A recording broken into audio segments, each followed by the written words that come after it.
محرم میں کیا کرنا چاہیے، محرم میں ہم کون سے ایسے کام کر رہے ہیں جس سے ہم اللہ کے غضب کے مستحق ٹھہر رہے ہیں.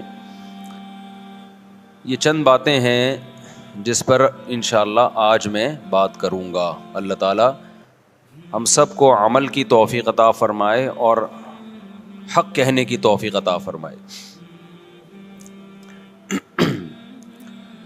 دیکھو ایک بات خوب اچھی طرح سمجھ لو،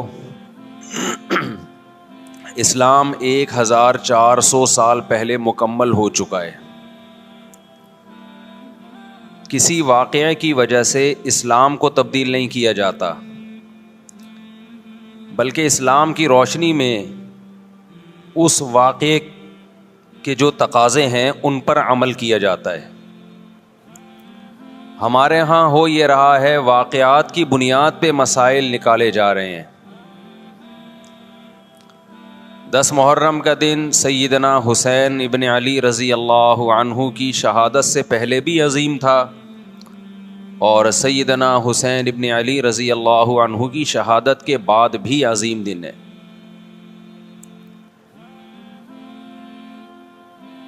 آج آپ نے ایک نعرہ بہت سنا ہوگا کہ جی اسلام میں فرقہ واریت نہیں ہے، ہم کسی فرقے سے نہیں ہیں. میں بار بار کہتا ہوں کہ یہ بڑا خوشنما نعرہ ہے جو سننے میں بہت اچھا لگتا ہے. کچھ باتیں سننے کی حد تک بہت اچھی ہوتی ہیں لیکن پریکٹیکل لائف میں ان کی ویلیو بالکل بھی نہیں ہوتی. جب آپ پریکٹیکل لائف میں آتے ہیں تو پھر آپ کو یہ فیصلہ کرنا پڑتا ہے کہ آپ کس فرقے سے تعلق ہے آپ کا. آپ سنی ہیں، شیعہ ہیں، معتزلہ ہیں، مرجیہ ہیں، قدریہ ہیں، ناصبیہ ہیں، کیا ہے آپ کا فرقہ؟ یہ کہہ دینا آسان ہے، میرا کوئی فرقہ نہیں ہے.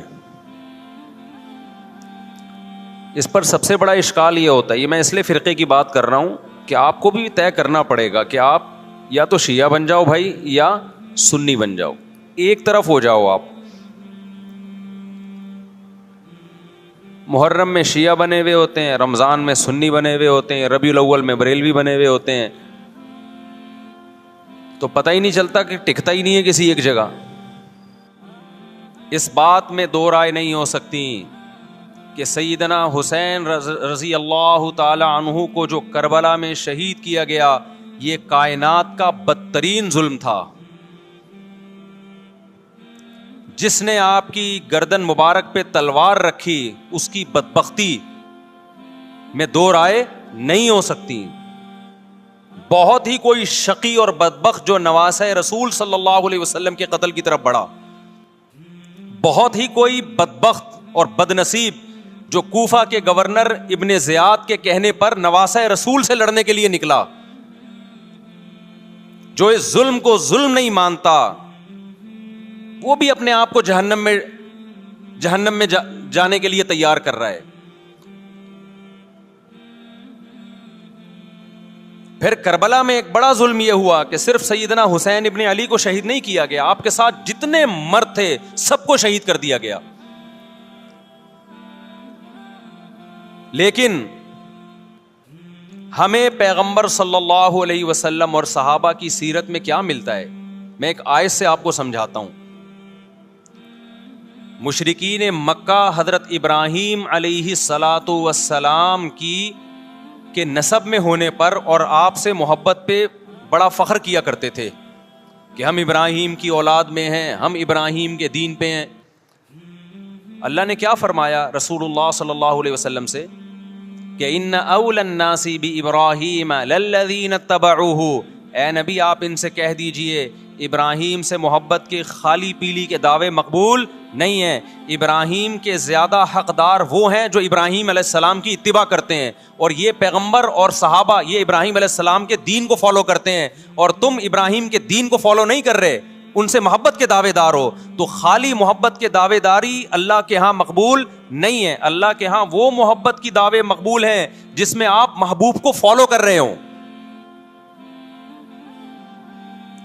سیدنا حسین ابن علی رضی اللہ تعالی عنہ جو جنت کے جوانوں کے سردار ہیں، آپ سے محبت کا دعویٰ اس وقت مقبول ہوگا جب آپ سیدنا حسین کی سیرت کو فالو کریں گے. رونا پیٹنا ماتم کرنا یہ سیدنا حسین اور اہل بیت کی سیرت نہیں ہے.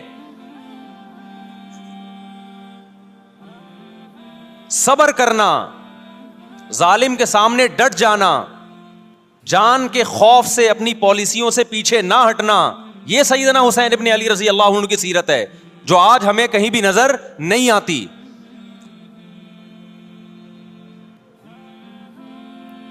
تو ہم نے بھائی دیکھنا ہے صحابہ کا طرز عمل کیا تھا. آپ بتاؤ صحابہ کو سیدنا حسین سے محبت تھی یا نہیں تھی؟ کیا غم کا پہاڑ ٹوٹا ہوگا جب اطلاع ملی ہوگی کہ سیدنا حسین ابن علی اور آپ کے اصحاب اور اہل بیت کو سب کو کربلا میں شہید کر دیا گیا ہے. کیا قیامت گزری ہوگی. کوفہ سے ایک شخص آیا نا, عبداللہ بن عمر سے پوچھنے لگا جو مارنے پر دم کا مسئلہ. انہوں نے فرمایا تم نے پیغمبر کے نواسے کو قتل کر دیا اور مسئلہ یہ پوچھ رہے ہو کہ جو مارنے پر دم آئے گا کہ نہیں آئے گا. ایک طرف تم نے پیغمبر کے نواسے کو قتل کر دیا کربلا میں, اور اب ہم سے آ کے مسئلہ پوچھتے ہو جو مارنا جائز ہے یا نہیں ہے. صحابہ کے ہاں یہ غم کم غم نہیں تھا. دیکھو حضرت معاویہ رضی اللہ تعالی عنہ کے ہاتھ پہ بھی حضرت حسین نے بیعت نہیں کی, لیکن بغاوت بھی نہیں کی. کیوں؟ بغاوت سے فتنے کا اندیشہ تھا. حضرت حسن جو حضرت حسین کے بڑے بھائی تھے, انہوں نے سیدنا معاویہ رضی اللہ تعالی عنہ کے ہاتھ پہ بیعت کی اور اس اختلاف کو ہمیشہ کے لیے اپنی کوشش کے مطابق ہمیشہ کے لیے ختم کر دیا. ختم ہوا نہیں ہوا ایک الگ بحث ہے, لیکن حضرت حسن کا مقصد کیا تھا کہ مسلمانوں کی دو جماعتوں کو میں آپس میں لڑتا ہوا نہیں دیکھ سکتا. لوگوں نے کہا آپ خلافت کے حقدار ہیں, آپ نے فرمایا میں دستبردار ہوتا ہوں سیدنا معاویہ کے حق میں. حضرت حسن بیعت ہو گئے حضرت معاویہ سے, اور یہ اختلاف کو کیا کر دیا؟ ختم.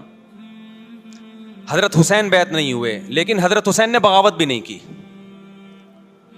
ہر ایک کی اپنی رائے تھی, حضرت حسن کی اپنی رائے تھی. ان کا خیال تھا کہ بیعت ہونا مسلمانوں کے لیے زیادہ مفید ہے, ایک پاورفل حکومت ہوگی, ایک طاقتور ریاست ہوگی, ورنہ لڑتے رہیں گے آپس میں. حضرت حسین کا موقف یہ تھا کہ میں بغاوت تو نہیں کروں گا لیکن بیعت بھی نہیں ہوں گا, کیونکہ اگر بیعت ہو گیا تو اس سے جو خلفائے راشدین کے دور میں جو خلیفہ کی سلیکشن کا طریقہ تھا وہ طریقہ ختم ہو جائے گا. تو میں اگر اس طریقے کو نہیں لا سکتا تو اس کے خلاف کو پروموٹ بھی نہ کروں میں. یہ بھی ایک رائے تھی. میں سمجھا پا رہا ہوں اپنی بات؟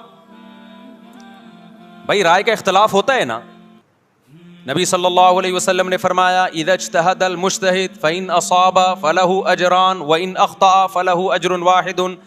جب کوئی مجتہد اللہ کی رضا کو سامنے رکھ کے اجتہاد کرتا ہے, صحیح اور غلط کا فیصلہ کرنے بیٹھتا ہے, رائے یعنی اس کا مقصد اللہ کی رضا ہو, تو اگر وہ درست نتیجے پہ پہنچے تو 2 ثواب, غلط نتیجے پہ پہنچے تو بھی 1 نیکی اس کو ملتی ہے, اس لیے کہ اس کے بس میں جو خیر خواہی کا کے لیے جو تھا وہ اس نے کر دیا. رائے کا اختلاف ہوتا ہے. تو حضرت حسن رضی اللہ تعالیٰ عنہ بیعت ہوئے حضرت معاویہ کے ہاتھ پہ. سیدنا حسین نہ بیعت ہوئے اور نہ آپ نے بغاوت کی, خاموشی اختیار کی. حضرت معاویہ رضی اللہ تعالی عنہ نے سیدنا حسین کو تلوار کی زور سے بیعت پر مجبور نہیں کیا, بلکہ نواسہ رسول کا خیال کیا اور وصیت بھی کی لوگوں کو. لیکن جب حضرت معاویہ کے بعد یزید جانشین ہوا, اس کی سب سے بڑی غلطی یہ تھی کہ اس نے نواسہ رسول صلی اللہ علیہ وسلم اور آپ کے ساتھ جو چند اہل بیت اور چند صحابہ تھے, اس وقت بھی حضرت حسین نیوٹرل تھے. نہ حضرت حسین نے بغاوت کا ارادہ کیا اور نہ بیعت کرنے کا ارادہ کیا. یزید ابن معاویہ کو چاہیے تھا کہ سیدنا حسین رضی اللہ عنہ کو اپنے حال پہ چھوڑ دیتا, اپنے والد کی طرح.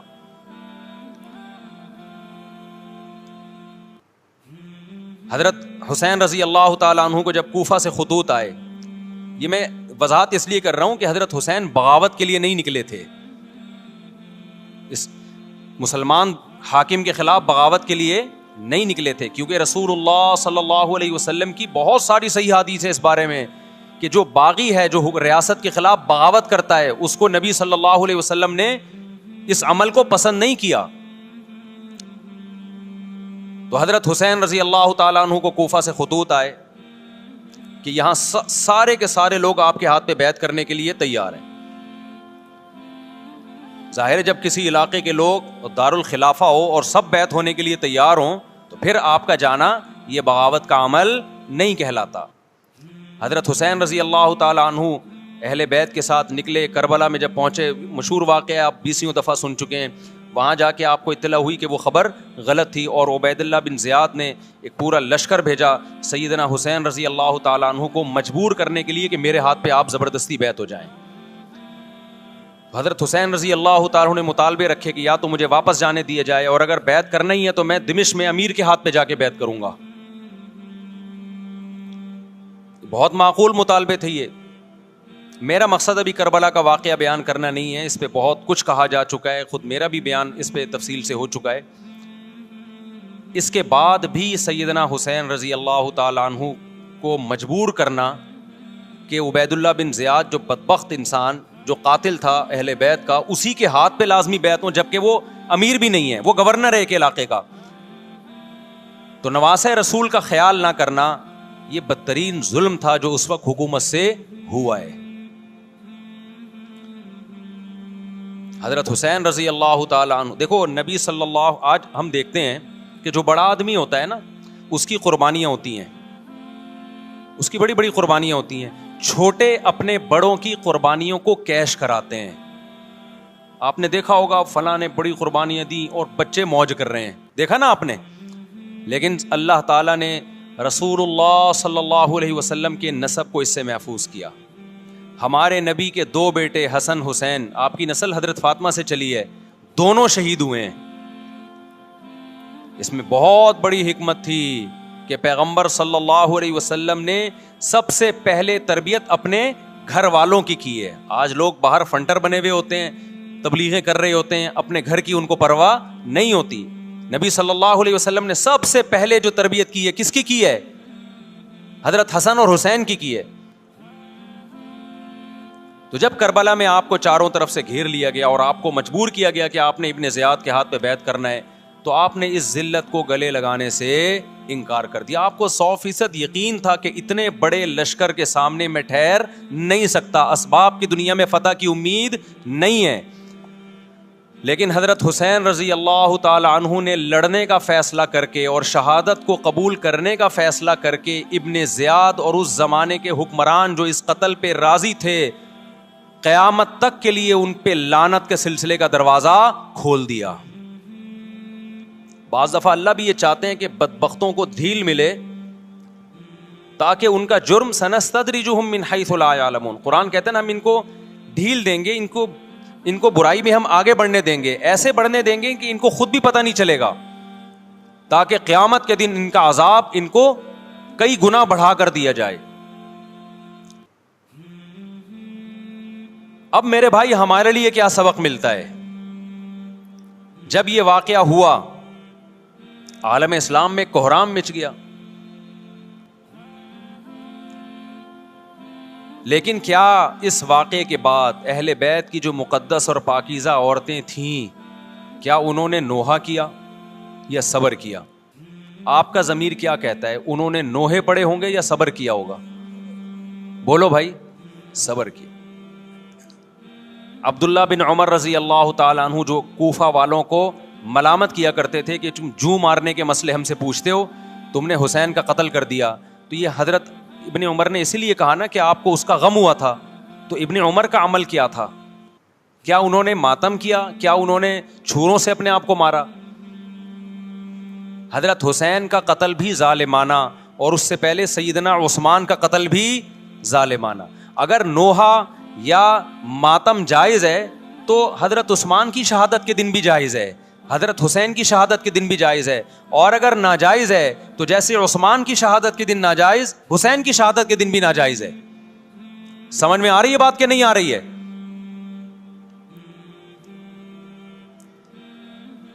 قرآن کیا کہتا ہے ایسے مواقع کے بارے میں؟ تلک امۃ قد خلت لہا ما کسبت ولکم ما کسبتم. قرآن جب بھی پرانی امتوں کے واقعات بتاتا ہے, قرآن کہتا ہے یہ ایک قوم تھی جو گزر گئی, انہوں نے جو کیا اس کا بدلہ ان کو ملے گا, تم جو کرو گے اس کا بدلہ تمہیں ملے گا.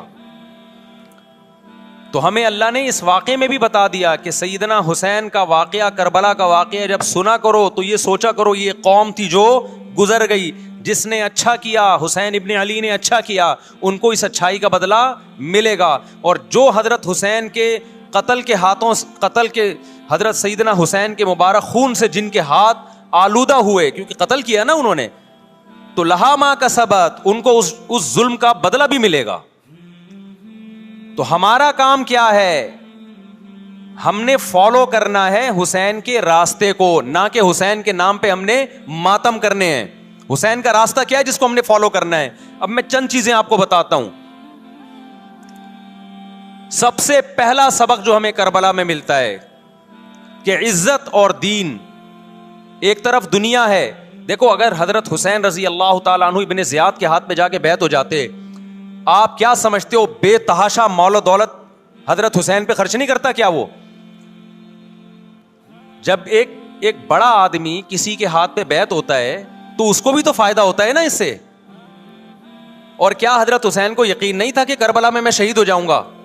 فتح اور نصرت کی اسباب کی دنیا میں کوئی امید نہیں تھی, مگر آپ نے اہل بیت کو کربلا میں رسوا کرنے پر عزت کی موت کو ترجیح دی ہے. آج اگر آپ میں یہ ظرف ہے کہ آپ عزت کی موت کو ذلت کی زندگی پر ترجیح دیتے ہو تو پھر آپ حسینی ہو. نہیں یہی بات میرا خیال ہے سمجھ. سیدنا حسین کی سخاوت کے واقعات ہیں. سیدنا حسین باغی نہیں تھے رضی اللہ عنہ. پھر جو اہل بیت کا طرز عمل کیا تھا, محرم میں کیا کیا ہو رہا ہے میں آپ کو بتاتا ہوں. ان میں سے کوئی بھی عمل نہ ہمیں قرآن سے ملتا ہے نہ صحابہ سے ملتا ہے ہمیں. تو ما انا علیہ و اصحابی جو جنتی فرقہ ہوگا اس کی جو علامتیں ہیں, تو جب آپ ان علامتوں کے خلاف چلو گے, صحابہ اور تابعین کو فالو نہیں کرو گے, تو آپ پھر اپنے آپ کو سنی کہنا چھوڑ دو. آپ بتاؤ مجھے اسلام میں کوئی مہینہ منحوس ہے؟ بولو نا, کوئی مہینہ منحوس ہے؟ تو آپ محرم کو منحوس کیوں کہتے ہو؟ لوگ مجھے کہتے ہیں مفتی صاحب فرقہ واریت پھیلا رہے ہیں. دیکھو فرقہ واریت جب پھیلا رہا ہوں جب میں کسی فرقے کے خلاف آپ کو کر رہا ہوں. میرے بیان شیعہ لوگ بھی سنتے ہیں, ملتے بھی ہیں. بہت دفعہ ایئرپورٹ پہ ملاقات ہوئی, بڑی عزت سے ملے, میں شیعہ ہوں لیکن آپ سے محبت کرتا ہوں.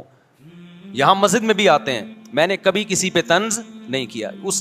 اس لیے میں بار بار کہتا ہوں جو شیعہ کا مذہب ہے اس کو کرنے دو. وہ سبیلے لگاتے ہیں, آپ ان کو مت چھیڑو, جا کے تنگ نہ کرو ان کو. وہ ماتم کرتے ہیں, آپ ان کو مت چھیڑو. وہ نوحے کرتے ہیں, وہ نوحے پڑھتے ہیں, آپ ان کو مت چھیڑو. لیکن آپ اپنی پوزیشن واضح کرو کہ آپ شیعہ ہو یا آپ سنی ہو. آپ تو ایک طرف ہو جاؤ نا. محرم میں اگر آپ مرثیے لگا کے گھوم رہے ہو گاڑیوں میں, اٹ مینز آپ سنی نہیں ہو. آپ نبی صلی اللہ علیہ وسلم کی حدیث ہے ہمارے پاس, ہم اہل سنت والجماعت ہیں, ہم سنت کو فالو کرتے ہیں. تو سنت کیا کہتی ہے؟ میتوں پہ گریبان چاک کرنا, میتوں پہ چیخ و پکار کر کے رونا. آپ نے فرمایا لیس منا, وہ ہم میں سے نہیں ہے. اور اس عمل پہ آپ صلی اللہ علیہ وسلم نے لعنت فرمائی ہے.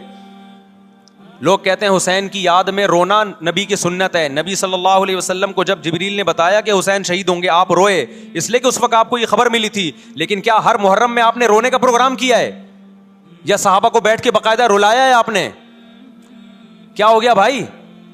آپ کو بھی جب کربلا کا واقعہ کی خبر ملی آپ کی آنکھوں میں آنسو آ جائے, یہ نیچرل ہے, یہ حسین سے محبت کی علامت. لیکن ہر محرم میں باقاعدہ بٹھا کے رونے کا پروگرام کرنا یہ حسین سے محبت کی علامت نہیں ہے, بلکہ شریعت میں ناجائز ہے یہ غموں کو بڑھانا. یہ کہاں سے جائز ہو گیا؟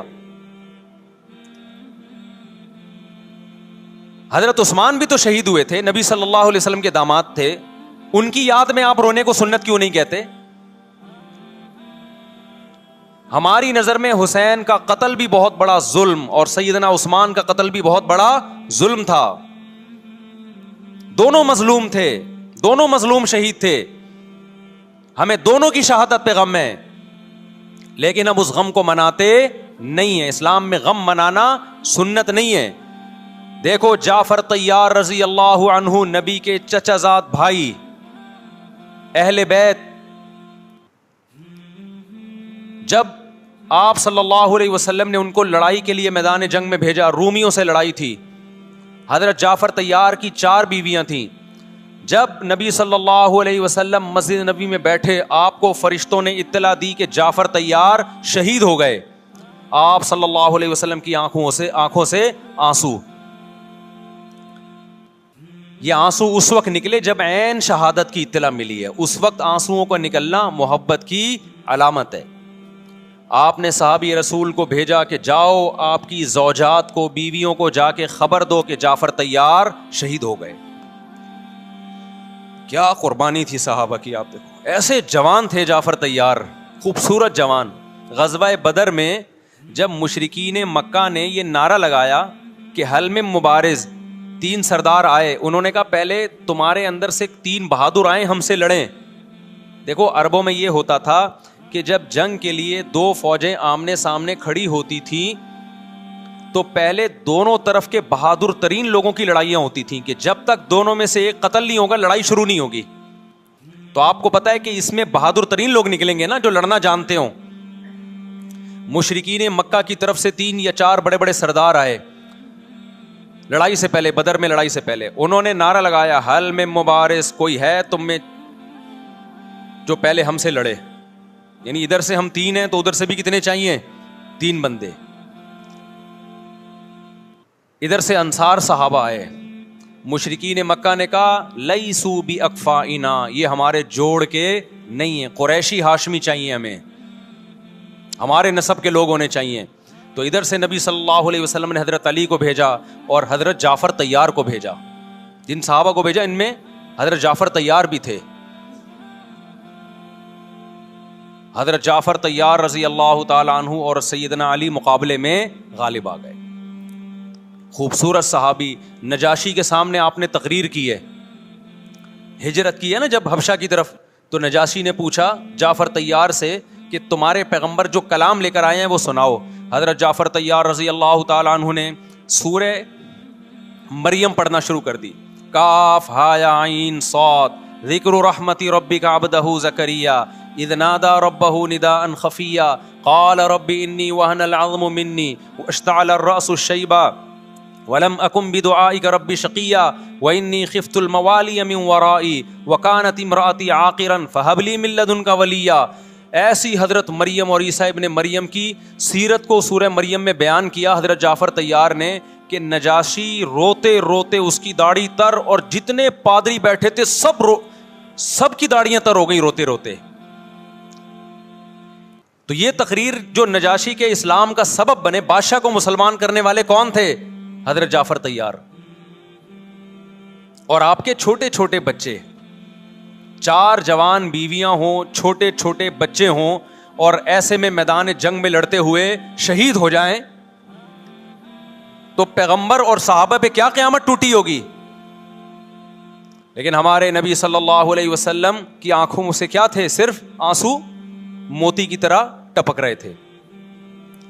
اور آپ صحابہ کو اطلاع دے رہے تھے کہ جعفر طیار شہید ہو گئے اور جاؤ ان کے گھر والوں کو بتا کے آ جاؤ. کتنی بڑی قربانی ہے یا نہیں ہے؟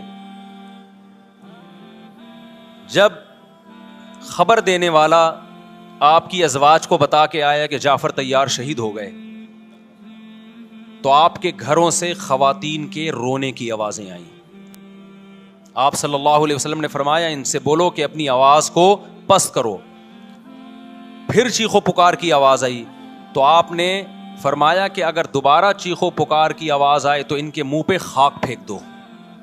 وہ شہید کی بیوہ تھیں، اور شہید بھی کتنے مقدس، ان کو بھی نبی صلی اللہ علیہ وسلم نے نوحہ کرنے کی اجازت نہیں دی. اس دن جس دن غم پہنچا ہے اس دن بھی چیخو پکار کی اجازت نہیں دی ہے. تو آپ بتاؤ اگلے سال اس تاریخ کو چیخو پکار کی کیسے اجازت مل جاتی؟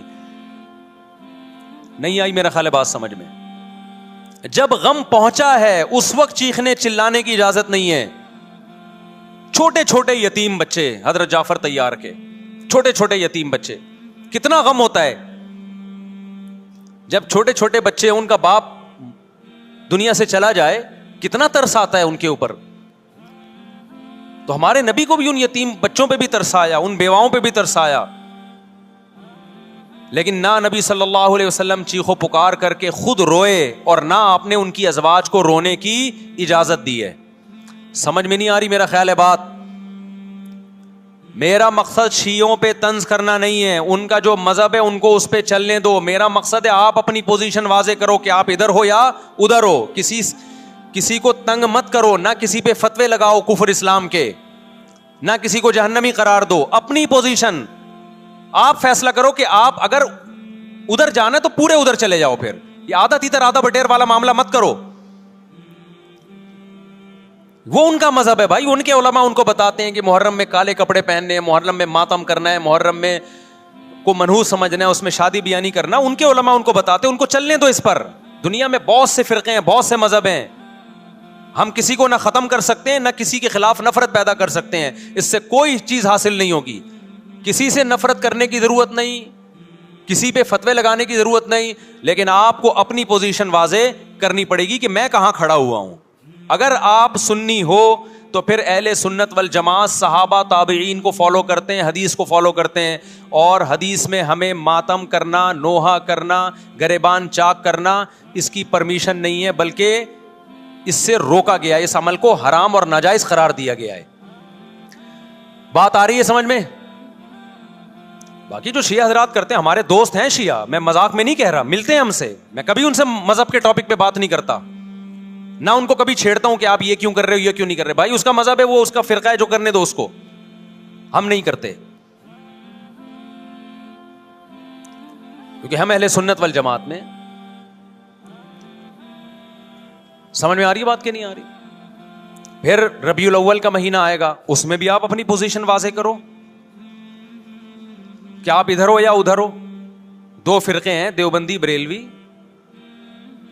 میں نہیں کہہ رہا کہ کون جنتی کون جہنمی, لیکن بر صغیر میں جن کو دیوبندی کہا جاتا ہے وہ نظر و نیاز تیجے 40 میں کے قائل بولو نہیں ہے. یہ ان کی کتابوں میں لکھا ہوا ہے, وہ اس کے قائل نہیں. اگر کوئی بزرگ ان میں قائل گزرا بھی ہے تو وہ اس کا ذاتی تفرد ہے, اس کو علماء نے فالو نہیں کیا, اس کو ان کی اجتہادی غلطی قرار دیا ہے. ربیع الاول میں جلوس نکالنا یا مزار بنانا یا مزاروں پہ جانا اس نیت سے کہ وہاں جا کے ہم کوئی قوالی پڑھیں گے یا کچھ بھی, ہمارے ہاں قبرستان جانا صرف اس لیے ہے کہ آخرت کی یاد تازہ ہو, بس. اس کے علاوہ اور کوئی کانسیپٹ نہیں ہے. ہمارے ہاں قبر ایک بالش سے زیادہ اونچی بنانا جائز بولو نا نہیں ہے. قبر پکی کرنا جائز نہیں ہے.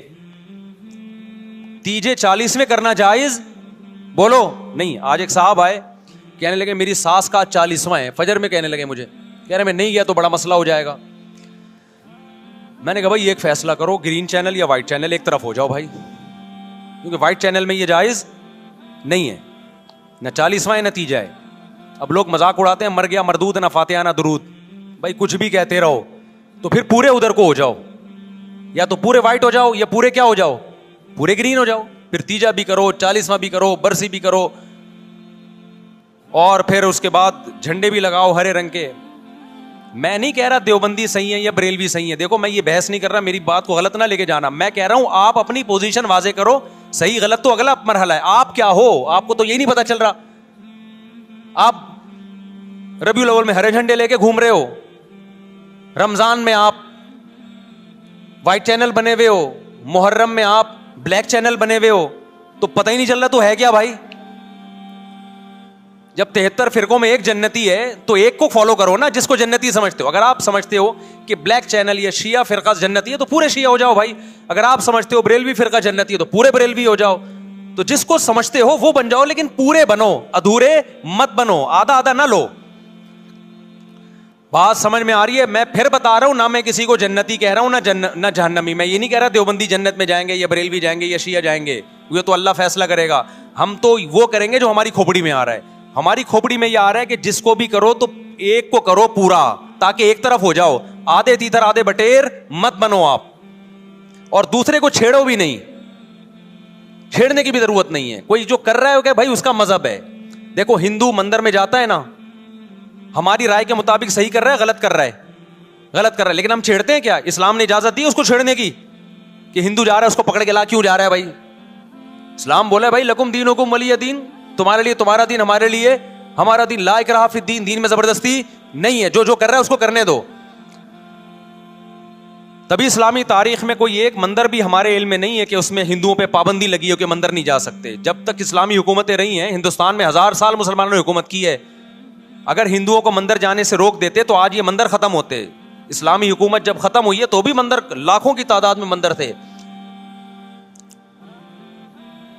اسلام مسجد جانے کا حکم دیتا ہے یا چرچ جانے کا؟ بولو. مسجد. چرچ جانے کو غلط سمجھتا ہے کیونکہ وہاں غیر اللہ کی, عیسیٰ ابن مریم کی عبادت ہو رہی ہے. لیکن کیا اسلام آپ کو پرمیشن دیتا ہے کہ کوئی عیسائی چرچ جا رہا ہو تو آپ اس کو روکو کہ تو کیوں جا رہا ہے بے, مسجد میں آ؟ اجازت دیتا ہے؟ یا اسلام یہ کہتا ہے کہ اس سے بدتمیزی شروع کر دو آپ؟ بولو کیا ہو گیا؟ آپ کو سبق یاد کرا رہا ہوں میں, بدتمیزی شروع کر دو. یا اسلام یہ اجازت دیتا ہے کہ اس سے اچھا سلوک نہ کرو؟ قطعاً اجازت نہیں, بلکہ قرآن تو کہہ رہے ہیں ان اللہ یحب المقسطین, جو غیر مسلم تم سے لڑ نہیں رہے میدان جنگ میں, ان سے تمہیں اچھا سلوک کرنا پڑے گا, کیونکہ اللہ اچھا سلوک کرنے والوں کو پسند کرتا ہے. صحابہ کرام غیر مسلموں کو بھی ہدیے دیا کرتے تھے, نبی صلی اللہ علیہ وسلم نے یہودیوں کو بھی ہدیے دیے.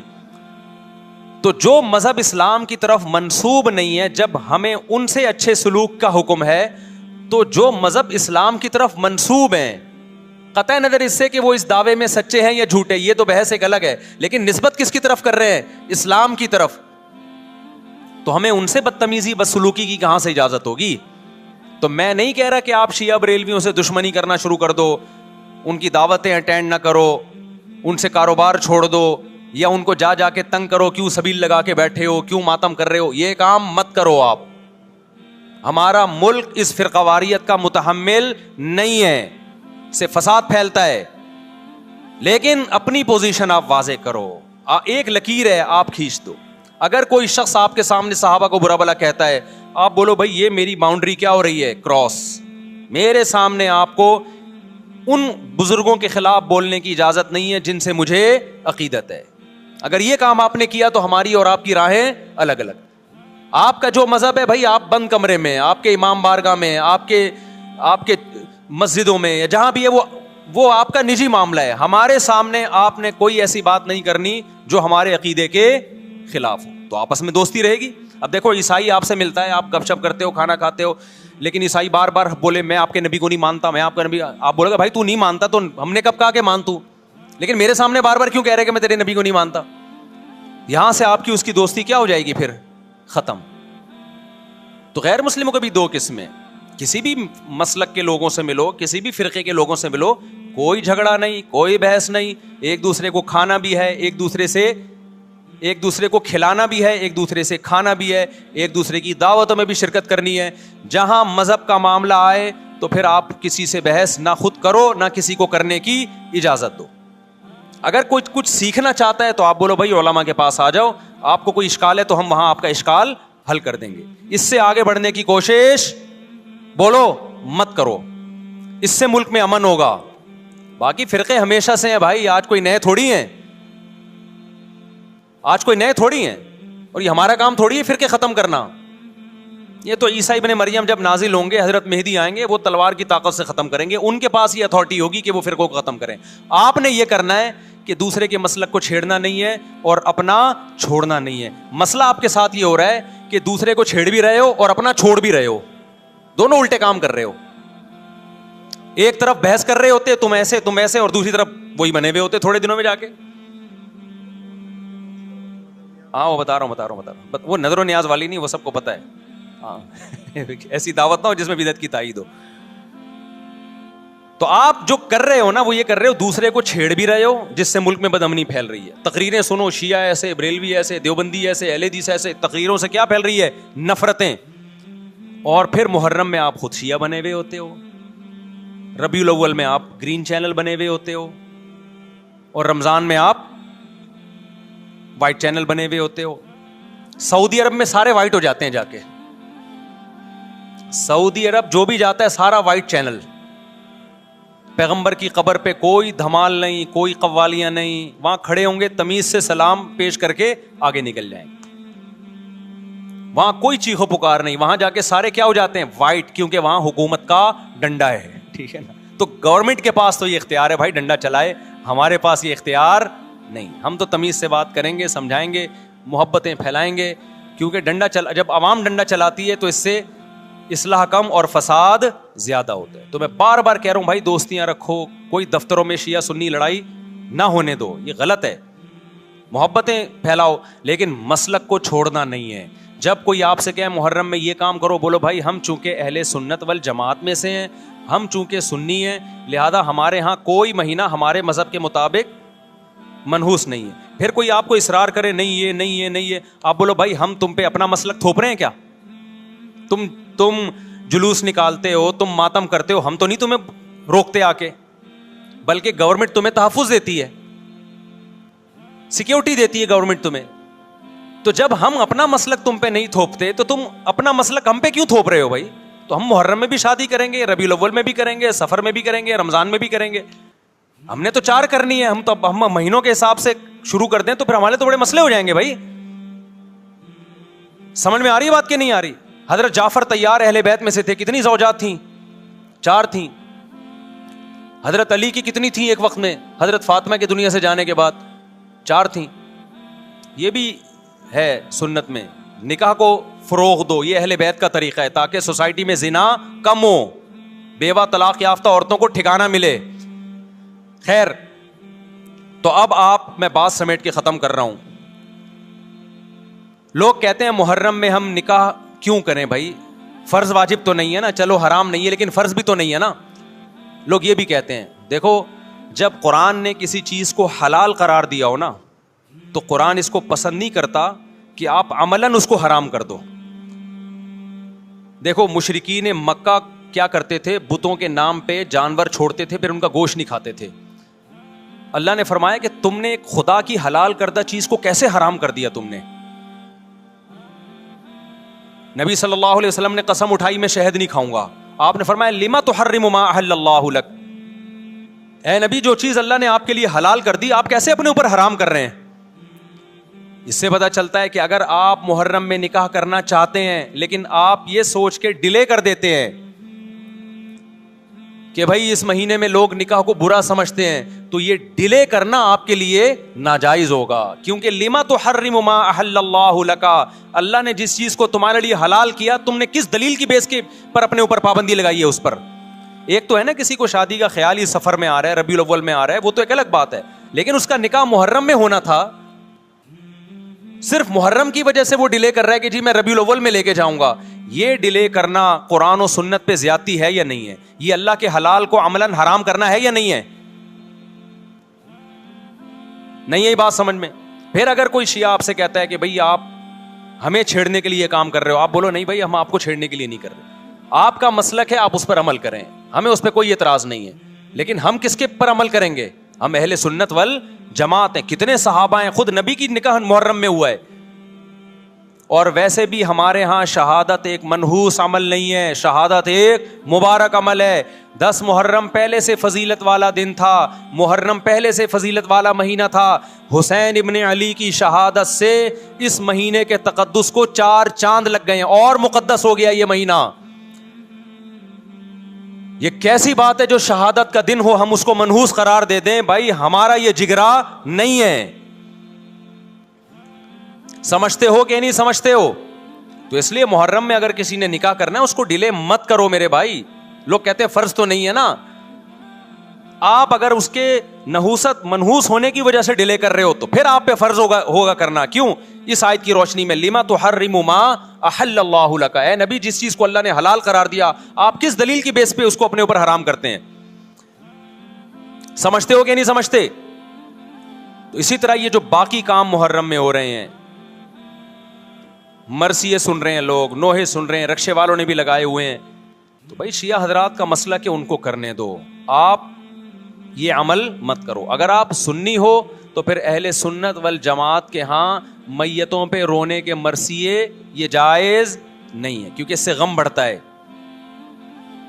ہمارے نبی نے جعفر طیار رضی اللہ عنہ کی زوجہ کو، جن کا حقیقی غم تھا اس وقت، ان کو نہیں رونے دیا. تو ہمیں کیسے آپ صلی اللہ علیہ وسلم چیخو پکار کی اجازت دیں گے؟ اسی طرح محرم میں سبیلیں لگانا، اس کی بھی کوئی دلیل نہیں ہے. سیدنا حسین ابن علی تو پیاس ظلم سے شہید ہوئے. وہ ایک طرف آپ کہتے ہیں وہ پیاسے تھے، ان کو پانی نہیں ملا، دوسری طرف آپ اس دن میں لوگوں کو پانی پلا رہے ہیں، تو اس کی لاجک بھی نہیں بنتی کوئی. اسلام نے 10 محرم کو روزے کا دن قرار دیا. روزہ اور سبیل جمع نہیں ہو سکتے. سمجھتے ہو کہ نہیں سمجھتے؟ آپ کہہ سکتے ہیں کسی کو پانی پلانے پر کون پابندی لگا سکتا ہے؟ پانی پلاؤ بھائی پورے سال، اسپیسیفک ان دنوں میں کیوں پلا رہے ہیں آپ؟ تو جو شیعہ حضرات ہیں ان کا مسلک ہے، ان کو کرنے دیں. میں بار بار اس لیے کہہ رہا ہوں ایسا نہ ہو چھیڑ چھاڑ شروع کر دے جا کے. پہلے ہی ملک میں لڑائیاں بہت ہو رہی ہیں، دوبارہ ایک نئی جا کے پتا یہاں بھی سبیل لگی ہوئی ہے، جا کے ان کو چھیڑنا شروع کر دو. سبیل کیوں لگا؟ چھیڑنے کی اجازت نہیں ہے کسی کو. آپ نہ لگائیں نہ پئیں. بولے بھائی ہمارے لیے محرم ایسا ہے جیسے دوسرے مہینے ہوتے ہیں. 4 مہینے محترم ہے، محرم، رجب، ذی قعدہ، ذی الحجہ. تو جتنا ذی قعدہ ذی الحجہ ہے اتنا ہی محرم اور رجب ہے. تو جیسے ان مہینوں میں نارمل رہتے ہو، ان میں بھی ہم نے ایسے ہی رہنا ہے. سمجھتے ہو کہ نہیں سمجھتے ہو؟ اور حلیم کی دیگیں مت پکاؤ محرم کی راتوں میں. حلیم کھا سکتے ہو جب چاہو، اس خاص ان دنوں میں. اور ویسے بھی جو لوگ پوری رات حلیم کے دیگڑے میں گھوٹے لگاتے ہیں، صبح روزہ نہیں رکھتے. ہو کیا خیال ہے جب آپ پوری رات دیگڑے میں گھومتے رہو گے؟ دیکھا نہیں ہے پوری رات دیکھ کے اندر گھومتے رہتے ہیں، جیسے موت کے کنویں میں نہیں بائک چلاتا بندہ. تو صبح روزہ رکھے گا ایسا آدمی؟ تو یہ ساری چیزیں آپ کو اس کام سے روکتی ہیں جو سنت سے ثابت. تو اللہ تعالی ہمیں محرم میں وہ کچھ کرنے کی توفیق عطا فرمائے جس کی ہمیں اللہ، اس کے رسول اور صحابہ نے پرمیشن دی ہے، اور ان تمام باتوں سے اللہ ہمیں بچنے کی توفیق عطا فرمائے جس سے اللہ، اس کے رسول اور صحابہ نے ہمیں بچنے کا حکم دیا ہے. اللہ تعالیٰ سمجھنے کی، عمل کی توفیق